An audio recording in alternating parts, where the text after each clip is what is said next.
Hey les newbies, aujourd'hui je vais faire le post-analyse, mon autocritique en fait des images que j'ai eues de ma dernière vidéo. Donc avant ça, je vais vous expliquer qu'est-ce que j'utilisais comme matériel. Donc forcément, une caméra d'action avec une perche. Il faut qu'elle soit assez rigide, assez solide. Le plus long, le mieux en fait. Donc là, assez long. Et en plus de ça, une petite perchette avec un petit demi-cercle en fait. Et ce que je fais aussi, c'est qu'il faut que j'utilise une fixation qui est parallèle par rapport à la vis en fait. Donc pas comme ça en fait. Si on regarde, si je les mets côte à côte, là on voit que j'ai la vis qui est là, et là j'ai la vis qui est en travers par rapport à la glissière. Donc ça collait pas bien par rapport à la facilité de pouvoir me filmer en fait. Et aussi, j'utilise pas le système GoPro, mais plutôt quelque chose de générique, parce que je vais vous expliquer. En fait, quand on arrive au bout de la ligne, disons que j'ai la caméra comme ça, je suis en train de filmer, donc le bord d'une des deux lignes, forcément, ce sera forcément à un des deux bords. On n'a pas le choix, on peut pas filmer en plein milieu d'une ligne, en fait, sur la ligne 3 ou 4, par exemple, c'est pas possible, ce sera la première ligne ou la dernière. Donc je filme comme ça, mais plus sur un 50 mètres, sur un 25, faut vraiment être rapide. Je filme sur un allée, par exemple, donc caméra comme celle de face. Et au retour, si je veux vite filmer au retour, la personne qui est en train de nager, je retourne la caméra et puis je suis en train de filmer de l'autre côté. Et ainsi de suite. Je prends la caméra, je la tourne et hop, je refilme dans l'autre sens. Donc faut être assez rapide. Donc c'est pour ça que le petit clip générique, c'est plus pratique que le GoPro. Ça marche bien. Et par rapport aux settings, bon bah le mieux, je pense que c'est en mode action, donc 2.7. Et puis je sais plus combien de cas, enfin bref, on s'en fout. Il y a les presettings là-dessus, ça marche très bien pour filmer de l'action en fait, et pouvoir ralentir derrière. Ah oui, 2.7 K à 60 fps, c'est ça. Après on peut faire plus, mais bon, moi je trouve que ça marche déjà assez bien comme ça. Ah oui, avant que j'oublie aussi, pour pouvoir filmer, le mieux forcément c'est d'être à la piscine quand on sait qu'il n'y a pas trop de monde. Donc c'est pas forcément évident, on n'est pas obligé de se filmer à chaque session, mais bon, au moins une fois, on peut se prévoir peut-être une fois où on sait qu'il n'y aura pas trop de monde et qu'on puisse y aller. Et le mieux c'est de demander gentiment et poliment au maître nageur on va leur dire ce qu'on va faire et puis ça se passe. J'ai jamais eu de refus à ce niveau-là, surtout quand il n'y a pas trop de monde.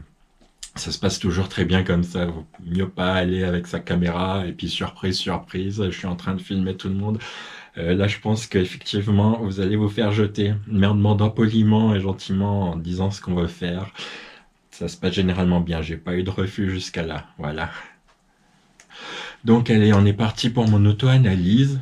Donc, je le dis plusieurs fois dans la vidéo, mais toutes les critiques sont les bienvenues. C'est justement un petit peu le but aussi. Donc voilà. Allez, on est parti. C'est parti pour l'auto-analyse. Juste pour info, la séquence filmée est à la fin d'un 4 nage, juste pour simuler un peu ma technique détériorée par la fatigue. Ce qui me saute le plus aux yeux, c'est ma tête qui se décale lors de ma respiration à droite, a priori systématiquement. Depuis que j'ai vu ces images, je me suis concentré un peu sur ce défaut. Je peux le corriger un peu tant que je suis encore frais. Dès que la fatigue arrive, ce décalage de la tête revient au pas de course. Je ne sais pas ce qui est la cause de ce décalage, vos avis sont les bienvenus. Deuxième chose qui est encore plus flagrante, mais dont j'ai conscience, c'est ma respiration sans doute trop décalée. Du coup, mon bras d'appui commence à pousser ou couler, alors que mon bras opposé n'a pas complètement terminé sa poussée. Quand je travaille sur ce défaut en faisant un presque rattrapé, c'est absolument pas naturel pour moi. Donc beaucoup d'énergie demandée pour essayer de corriger ce défaut. Néanmoins, même si ma fin de poussée est pas super, j'aurais cru pire que ça. Comme quoi, à mes yeux, le fait de pouvoir être filmé sur sa nage est un super outil de progression.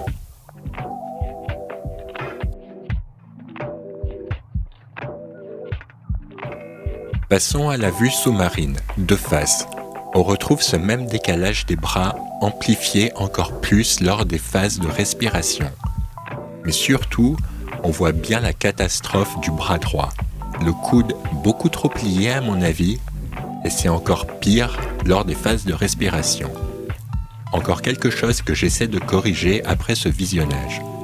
J'ai aussi un doute sur mon pied gauche, un peu borderline, frôlant les limites de l'acceptable au niveau de mon alignement. Encore une fois, des avis sur la question ou même d'autres défauts qui ne m'auraient pas sauté aux yeux sont les bienvenus. Je pense pas qu'il y ait de recette miracle et instantanée, mais du moment que tu cherches à t'améliorer en essayant de comprendre tes défauts, puis de les travailler et de les corriger, la régularité et le travail paieront, mais très rarement tu auras des résultats instantanés. Pour ceux que ça intéresserait d'analyser ma technique bien médiocre, ou encore mieux, de me laisser vos conseils ou autres remarques, je vous laisse le visionnage des 2 séquences complètes à vitesse normale, puis ralentie à 90%.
Bon, bah, j'espère que ça vous a plu et que ça vous a inspiré pour pouvoir vous filmer à votre tour. Voilà. Allez, tout pour maintenant. Bye.